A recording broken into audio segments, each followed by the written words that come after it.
Ladies and gentlemen, most people have dreams, but only a few ever make them real. It's not because the others are less intelligent or less talented. It's because they delay. They delay for the right time, the right mood, the right opportunity.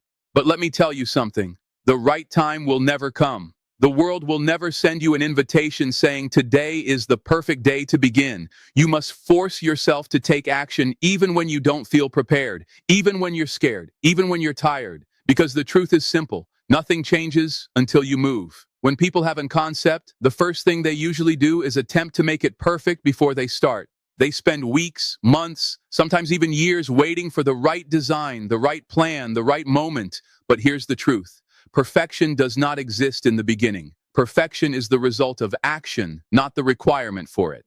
I have seen too many people with brilliant ideas who never started because they kept adjusting, kept preparing, kept polishing. They were afraid to make mistakes, afraid to be judged, afraid to fail. But what they didn't understand is that the fastest way to learn, improve, and grow is to begin, form mistakes, and fix them along the way. Consider about a baby learning to walk. The baby doesn't delay until the daytime it's sure it will never fall. It stands up, falls, stands up again, and falls again. Each fall teaches balance. Each attempt makes the legs stronger. That's how we learn anything. Not by planning the perfect step, but by taking the step and learning from where we land. If you delay until your product, your skill, or your strategy is perfect, you are already too late. While you are still preparing, someone else is out there testing, failing, improving, and moving ahead. They are learning from the real world while you are stuck in your head. And when you finally begin, you will discover that the world has already changed and your perfect strategy no longer fits. Perfection in your mind is only a guess. It is built on assumptions, not on reality. Reality is messy. You can only discover what works and what doesn't by trying. Every action you take is like a minor experiment. You gain feedback, you adjust, and you move forward. I remember meeting people who wanted to begin a business but kept saying, "I'm still researching." Years later, they were still researching. Meanwhile, others who started with half the knowledge had already built something, improved it over time, and found achievement. The difference wasn't in intelligence, it was in action. Perfection is a slow poison. It makes you believe that waiting is progress, but in reality, waiting kills momentum. You may feel safe by not acting, but safety is an illusion. Every daytime you wait, your dream gets weaker, your energy fades, and your anxiety grows. Action, even imperfect action, is the medicine that keeps your dream alive. When you act, you build opportunities that you can't observe from the starting line. You meet people, face challenges, and find solutions that never would have appeared in your imagination. The process itself opens doors, but if you don't advance, those doors remain invisible. Think about technology companies. The most successful ones didn't launch with a perfect product. They launched with something simple, sometimes even ugly, but they kept improving it every daytime. If they had waited for perfection, their competitors would have taken the market first. Speed matters more than polish in the beginning. The same is true for personal goals. If you want to gain fit, don't delay to buy the perfect shoes or discover the perfect workout plan. Begin moving. If you want to learn a new skill, don't delay until you've read every book about it. Begin practicing today. If you want to change your journey, don't delay until everything around you is prepared. It never will be. Perfection is not the starting point. It is the byproduct of hundreds of messy attempts. Action turns ideas into experience. Action turns anxiety into confidence. Action turns dreams into something you can actually touch. Waiting for perfection keeps everything locked in your mind where it can never grow, never adapt, and never serve anyone. Most people rely on motivation to take action. They delay for that spark, that burst of energy, that emotional high that makes everything sense easy. Motivation feels great. It's exciting. It makes you believe you can achieve anything. But the problem with motivation is simple. It comes and it goes. Some days you wake up feeling ready to conquer the world, and other days you can't even discover the energy to gain out of bed. If you only work when you sense motivated, you will effort very little. Discipline is different. Discipline is doing what you said you would do even when you don't feel like it. It's the ability to act according to your strategy, not your mood. Discipline doesn't care if you are tired, bored, or uncomfortable. Discipline is the muscle that moves you forward when motivation is nowhere to be found. Motivation is like a friend who visits when life is exciting, but disappears when things gain tough. Discipline is like a partner who stays with you through every season, sunny days and storms. If you depend on motivation, you will only take action when the conditions are perfect. But journey will never give you perfect conditions for very long. Something will always be wrong. Your energy, your mood, your circumstances. Discipline is the tool that cuts through all of that. Consider about an athlete training for the Olympics. Do you think they wake up every morning feeling excited to train? Many days they sense sore, tired, and unmotivated. But they train anyway because their commitment is stronger than their feelings. This is discipline. It's not about waiting for the right feeling. It's about showing up regardless of how you feel. Motivation can start the engine, but it's discipline that keeps the car moving for thousands of miles. Without discipline, you will start many things but finish very few. Without discipline, you will always depend on luck, inspiration, or other people to push you. That is dangerous because those things are not in your control. Discipline is built through repetition. Every time you do something you don't sense like doing, you train your mind to understand that your feelings don't control your actions. It's like strengthening a muscle. The more you use it, the stronger it gets. In the beginning, it feels uncomfortable. Your mind will attempt to convince you to stop, to take a break, to delay until you sense prepared. But over time, discipline becomes automatic. You stop negotiating with yourself, you simply do the effort. Motivation makes you act fast, but discipline makes you act consistently. And consistency is where results live. You can be motivated for a week and observe nothing shift. But if you are disciplined for a year, you will transform your skills, your health, your career, and your journey. Motivation gives you a spark. Discipline builds the fire. Many people fail not because they lack ambition, but because they delay to sense like working. They delay for that energy, that passion, that right moment before they advance. But passion grows from progress, and progress comes from action. If you only advance when you're in the mood, you will be stuck in the same place for years. Discipline is the act of making decisions once, and then following through without reopening the discussion every daytime. If you decide to wake up early, you do it whether you sense like it or not. If you decide to exercise, you do it whether you're tired or not. This removes the mental energy wasted on excuses. You stop asking yourself, do I sense like it today? And instead, focus on what needs to be done.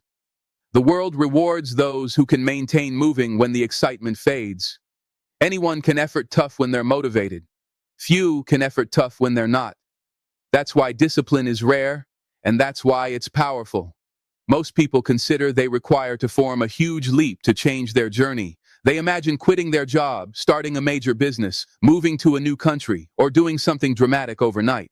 But real progress doesn't usually occur in big sudden moves. Real progress is built step by step in minor consistent actions that add up over time. When you take a minor step, you might sense like you're moving too slowly. You might consider it's not enough to form a difference. But here's the truth. The first minor step is what breaks the weight of an action. It's like pushing a heavy car. In the beginning, it feels impossible to move. But if you maintain pushing, even a few inches, the car starts to roll. And each push becomes easier than the last. That is momentum. Momentum is powerful because it feeds itself. One minor step creates progress. Progress builds confidence. And confidence inspires more action. You don't require to observe the entire path ahead. You only require to see the next step and take it. The moment you advance, you shift from thinking to doing, from planning to creating. Too many people gain trapped in overthinking. They imagine all the possible outcomes, all the risks, all the challenges until they sense overwhelmed and do nothing. But when you focus on just one small action, the overwhelm disappears. You stop worrying about the entire mountain and start climbing one rock at a time. Consider about learning a language. If you study for minutes a day, it might sense like nothing.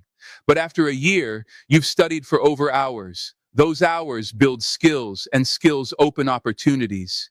It's not the size of each study session that matters. It's the fact that you maintain showing up. The same is true in business. Many great companies didn't start with massive investments or perfect plans. They started with a minor product, a minor team, and a minor idea. They learned from each step, improved, and grew. Without those minor beginnings, there would have been no major achievement. Minor steps are also crucial because they remove excuses. Anyone can take one step. If you say, I'll run a marathon, you might sense intimidated and never begin. But if you say, I'll walk for minutes, it feels easy and you'll do it. That minor walk might lead to a jog, and that jog might lead to running. Action grows naturally when you begin minor. Momentum doesn't require speed. It requires movement. Even slow movement keeps you ahead of those who are standing still, and once you have momentum, you can build speed later. The crucial thing is to maintain moving no matter how minor the step feels. One of the biggest advantages of starting minor is that it gives you room to form mistakes without destroying everything. If you take one minor step and fail, you can adjust and take another. You can learn as you go without risking everything in one big advance. This makes it easier to stay in the game extended enough to succeed. Another hidden power of minor steps is that they assist you form habits. A habit is simply a repeated action, and minor actions are easier to repeat than major ones. Once the habit is formed, it becomes automatic. You no longer rely on motivation or willpower. Your momentum carries you forward. If you want to write a book, begin with 1 paragraph a day time. If you want to save money, begin with $1 a day time. If you want to gain fit, begin with 1 push-up a day time. The magic is not in the size of the action, but in the fact that you are acting. Minor steps don't just take you forward, they shift how you observe yourself. You stop being a dreamer and begin becoming a doer. Many people believe they require courage before they can take action. They delay until they sense brave enough to formally advance, speak up, or take a risk. But courage is not something you have in full supply before you begin. Courage is something you build along the way. The act of starting is what creates the courage to maintain going. When you stand on the edge of something new, fear feels major. You imagine all the things that can go wrong, the failures, the embarrassment, the losses. Anxiety is loud before the first step, but the moment you begin, the focus shifts. You stop thinking about the anxiety and begin thinking about the task.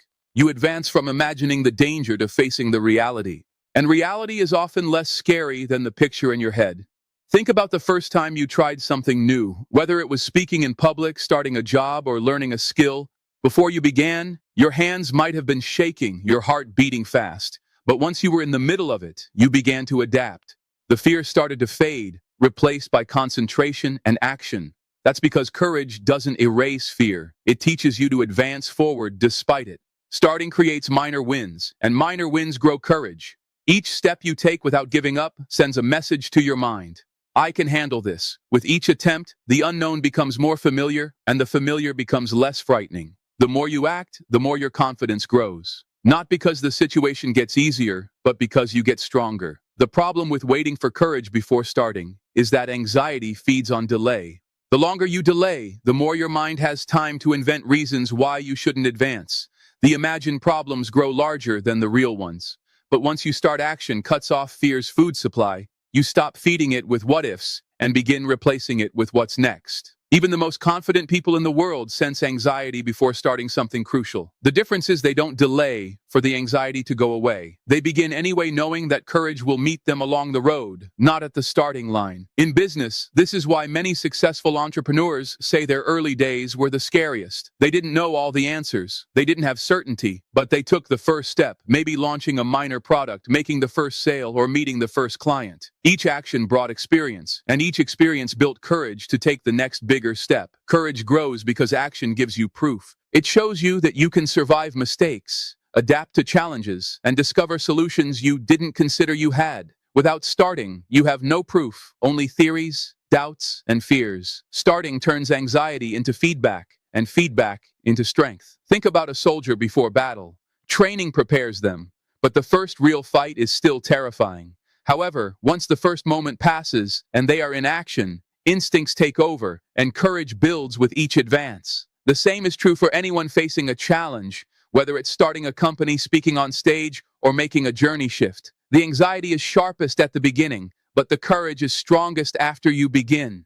You don't have to start with big, bold moves to grow courage. Even small actions can plant the seed.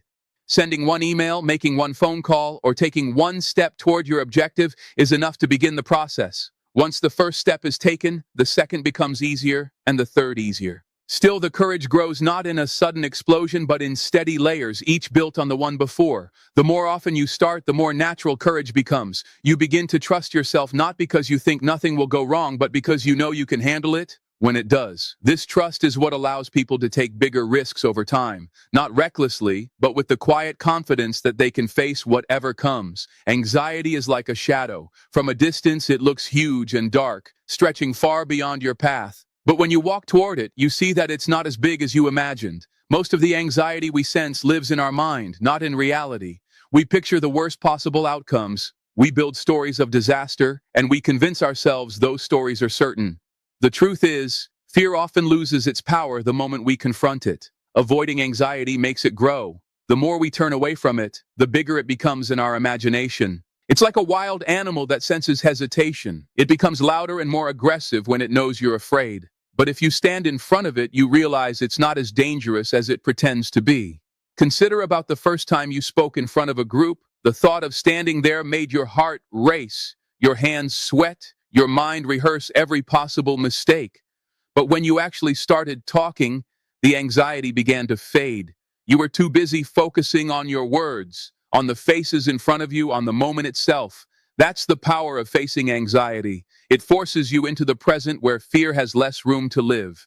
Fear is a master of illusion. It magnifies uncertainty. It highlights every risk, and it hides every possibility of achievement. The mind is good at protecting us from danger, but it doesn't know the difference between real danger and imagined danger. The only way to discover out is to face it. Action turns uncertainty into clarity, and clarity makes anxiety smaller. When you face anxiety, you begin to gather evidence that you can handle it. You learn that the conversation you were afraid to have is just a conversation. The rejection you feared doesn't destroy you. The challenge you worried about is actually manageable. Each time you face something scary, you take away a little bit of its power. In business and in journey, the people who move ahead are not those who never sense anxiety, but those who feel it and walk toward it anyway. They understand that fear is a signal, not a stop sign. Sometimes fear is there to warn you of real danger, but many times it's just your mind resisting shift. When you advance toward it, you discover which one it is. Anxiety can also be a teacher. It shows you where growth lies. If something scares you, it's often because it's crucial. The job interview, the investment, the conversation, the decision. These are moments that shape the future. If you avoid them, you avoid the growth that comes with them. Facing anxiety doesn't mean the anxiety disappears instantly. At first, it might still be there whispering doubts in your ear, but each time you take a step forward, its voice gets quieter. You start to replace those whispers with your own experiences, proof that you can survive discomfort, proof that you can navigate uncertainty, proof that you are stronger than you thought. One of the most damaging habits is letting anxiety form your decisions. Anxiety will always choose the smaller path, the safer path, the path with less risk, but also less reward. If you let anxiety lead, you'll stay in the same place even if you're unhappy there. Facing anxiety doesn't guarantee achievement, but it guarantees movement. And movement is the only way to discover what's possible. The first time you face the anxiety, it may still feel major, but the second time it feels smaller, the third time, smaller still. Over time, what once seemed impossible becomes normal. That's how people go from avoiding challenges to embracing them. Not because the anxiety is gone, but because they've seen it up close and realized it's not the giant it pretended to be. When anxiety is faced, it stops being a story in your head and becomes a moment in your life. Moments can be managed, they can be handled, they can be learned from. The more you practice this, the more you realize that anxiety isn't a wall blocking your path, but a doorway you have to walk through to reach the next stage of your journey. Opportunities don't wait forever. They appear, they offer a chance, and then they advance onto someone who is prepared. Many people miss these chances not because they lack talent or resources, but because they protect themselves with excuses. An excuse feels harmless in the moment, but every excuse you form is a closed door to something that could have changed your journey. Excuses are comfortable. They give you a reason to stay where you are without feeling guilty. I'm too busy. I don't have enough money. I'll begin when things calm down. These words feel safe because they remove the pressure to act. But safety is an illusion. While you are explaining why you can't, someone else is proving that they can. Opportunities often come disguised as hard effort, risk, or inconvenience. They rarely appear at the perfect time. If you wait for the daytime when you have more time, more money, more energy, you will maintain waiting until the chance is gone. Excuses form it easy to tell yourself you're not prepared, but the truth is, nobody is ever completely ready. Readiness is built by taking the opportunity and growing into it. Excuses also limit vision. When you decide something is impossible, your mind stops looking for solutions. You focus on why it won't effort instead of how it could effort. This mental shutdown keeps you trapped in the same circle, repeating the same reasons while others are learning, trying, failing, and eventually succeeding. In business, I have seen countless people with brilliant ideas talk themselves out of them. They say the market is too crowded, the competition too strong, the risk too high. Meanwhile, someone else with less knowledge, fewer connections, and less money takes the same concept, works through the challenges, and turns it into something real. The difference isn't in skill. It's in the absence of excuses. Excuses are dangerous because they sound reasonable. You can convince yourself and even convince others that you have a great reason for not acting, but no matter how logical they seem, they block progress. Every time you use one, you train yourself to look for a reason not to advance instead of finding a way forward. Fear often hides inside excuses. You might say you're waiting for the right time, but deep down you might be afraid to fail. You might say you don't have the right tools, but deep down you're afraid to look unprepared. By disguising fear as logic, excuses protect your comfort zone while stealing your future. Opportunities are like doors that open for a short time. If you hesitate, if you explain to yourself why you shouldn't walk through, the door will close. It might never open again in the same way. Journey rarely gives the same chance twice. Even if a similar one appears later, the timing, the people, and the circumstances will be different. When you remove excuses, you force yourself to look at the opportunity honestly. You ask, if I couldn't use this reason, what would I do? That's when you start to think creatively, to observe possibilities instead of problems. It's when you stop protecting yourself from failure and begin preparing yourself for achievement. Excuses sound small, but over time they build walls around you. Each one adds another layer until you can no longer observe the opportunities outside. Breaking through that wall starts with refusing to let yourself hide behind explanations. If you can replace the habit of excusing with the habit of acting, you provide yourself the chance to discover how many doors were open to you all along. The people who succeed are not the ones with perfect conditions. They are the ones who step forward despite imperfect ones. They take the chance, they accept the challenge, and they deal with the problems as they come. Every excuse they could have made is still there, but they choose to walk past it and toward the possibility in front of them. No one will care about your dreams as much as you do. No one will wake you up in the morning, take you by the hand, and drag you toward your goals every single daytime. People may encourage you, inspire you, or even guide you for a while. But at the end of the day, the responsibility to advance forward is yours. If you cannot push yourself, you will stop every time things gain tough. Relying on others for your drive is dangerous because their energy will not always match your needs. Friends might be busy, mentors might be far away, and motivation from the outside is always temporary. Self pushes the engine that keeps you moving when no one is watching, when no one is clapping, and when no one even knows what you are doing. There will be days when you don't sense like working, when your body is tired, when your mind wants to rest, and when your emotions attempt to convince you to quit. These are the moments that define your future. If you can only effort when you sense great, you will never finish anything worth doing. Self-push means you advance whether you sense prepared or not, whether you sense supported or not. In the beginning, it might be easy to advance forward because of excitement. A new objective, a fresh strategy, an inspiring concept, they all provide you a burst of energy. But this energy will fade. What remains after the excitement is gone is your discipline to push yourself forward. Without that discipline, you will stop as soon as the road gets steep. Self-push is not about ignoring rest or burning yourself out. It's about refusing to let comfort decide your limits. It means you know the difference between being genuinely exhausted and simply feeling lazy.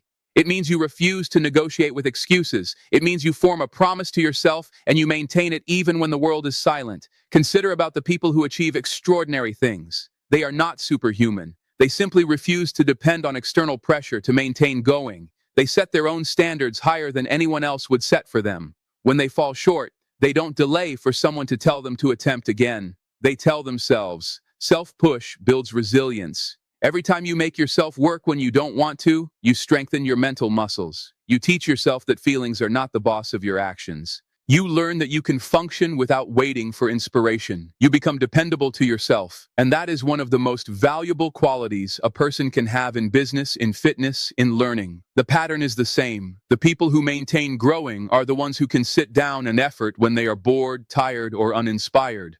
They don't need a deadline to panic them into action. They build their own urgency, their own pressure, and their own accountability. Self-push is also the answer. When journey gets unfair, sometimes the world will not reward your effort right away. You might effort tough and observe no results for weeks or months. Many people quit here telling themselves it's pointless. But if you can push yourself through this period, you often find that results were just around the corner. The habit of self-push also prepares you for independence. If your progress depends on others checking on you, motivating you, or reminding you, you are not in control of your future. But when you take full ownership of your movement, you can adapt to any situation. Whether you have a team or you're alone, whether you have support or none at all, every time you rely on self-push, you prove to yourself that you are capable of moving without permission, without applause, and without someone telling you it's time to begin. Over time, this becomes part of who you are. Someone who doesn't wait for the right conditions, but creates them through consistent, determined action. Most people delay until they sense fully prepared before they take a leap.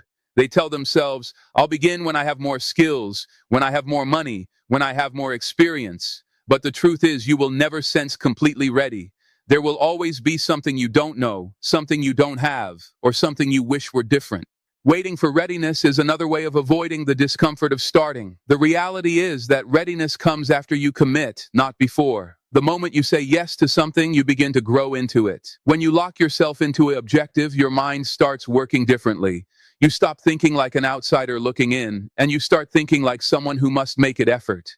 You begin searching for solutions instead of excuses. Consider about how many opportunities are lost because people hesitate. They observe a chance, but they tell themselves, I require to prepare more. Months later, that chance belongs to someone else. The difference wasn't in talent, it was in the willingness to commit before having all the answers. Committing early forces you to adapt quickly. It puts you in situations where you have no choice but to learn fast, solve problems, and grow. You discover strengths you didn't know you had because the commitment demands them. Without that pressure, you might never reach for them. In business, this principle is everywhere. Many successful entrepreneurs didn't launch their companies because they felt ready. They launched because they had an idea and they refused to delay. They learned as they went. They made mistakes and they adjusted along the way. If they had waited until their plan was perfect, they would still be planning today. Anxiety of failure often hides behind the concept of not ready yet. We tell ourselves we need more preparation, but what we really mean is we want more certainty. We want a guarantee that things will work out. But commitment is a leap of faith, not blind faith, but faith in your ability to figure things out as you go. You don't require certainty, you require the decision to begin. The human mind is incredibly resourceful when it's backed into a corner. If you commit to something you care about, your brain will effort overtime to discover ways to succeed. You'll form calls you wouldn't normally form, effort hours you wouldn't normally work, and attempt ideas you wouldn't normally consider. This creativity and drive don't appear when you're still on the fence. Committing before you sense prepared also builds resilience. You learn how to handle unexpected problems, how to effort under pressure, and how to recover from mistakes. These are skills you can't fully develop in theory. They come from being in the middle of real challenges. Some of the most life-changing opportunities are ones you step into without full preparation. A new job you don't sense qualified for, a project you've never done before, a goal that scares you. These situations stretch you far beyond your comfort zone, and in the process, they expand your capabilities. When you commit first, you shift your identity. You stop thinking like someone who is trying and start thinking like someone who is doing. This mental shift is powerful because it changes how you approach problems. Instead of asking, can I do this? You begin asking, how will I do this? That minor shift in language moves you from hesitation to action. It's easy to admire people who seem fearless in taking major steps, but most of them weren't fearless at the begin. They were just willing to commit despite the fear. They understood that if they waited for the anxiety to disappear, they would never advance. By committing first, they gave themselves no escape route, and that forced them to rise to the challenge. Opportunities have a short journey. If you let them pass while you're still preparing, they may not return in the same form. Committing before you sense ready ensures you're in the game while the opportunity is alive, even if you have to figure things out as you play. Once you're in motion, every skill you lack becomes something you can learn. Every obstacle becomes something you can solve, and every doubt becomes something you can prove wrong through action. Achievement is rarely the result of one giant action. It's almost always the result of minor, consistent actions repeated over time. Just like money grows when you invest it regularly, effort grows when you put it in every single day. At first, the progress feels slow, almost invisible. But as the days, weeks, and months pass, those minor efforts begin to multiply into something much bigger than you imagined. Consider about water dripping onto a stone. One drop changes nothing, but after thousands of drops over months and years, the stone begins to shift shape. Your daily effort works the same way. It might sense like nothing is happening at first, but over time it shapes your skills, your habits, and your future. The challenge is that daily effort doesn't provide you instant rewards. In the beginning, you might be working hard without seeing results. This is where most people quit. They consider, if I can't observe progress, it's not working. But the truth is, the most important growth happens beneath the surface, just like the roots of a tree. You can't observe them at first, but they're building a foundation strong enough to support everything that comes later. Daily effort compounds because it builds momentum. Every time you demonstrate up, you form it easier to demonstrate up again tomorrow. Each repetition strengthens the habit, and habits are what carry you through the days when motivation is low. The more consistent you are, the less energy it takes to maintain going. It also compounds in skill. The more often you practice something, the faster you improve. A musician who practices for minutes every daytime will progress far more in a year than someone who practices for 3 hours once a month. The frequency of effort matters as much as the size of it because it keeps your skills sharp and your mind engaged. In business, daily effort compounds in relationships, knowledge and trust. Every email you send, every call you form, every issue you solve adds to your reputation. People begin to notice that you're dependable. Opportunities begin to come to you because you've been building credibility time after day. Daily effort also compounds in confidence. Every time you do the effort, you provide yourself proof that you can be relied on, not just by others, but by yourself. You start to trust your own discipline, and that trust makes it easier to take on bigger challenges. The compounding effect works in reverse, too. If you miss days, if you let effort slide, the loss also builds over time.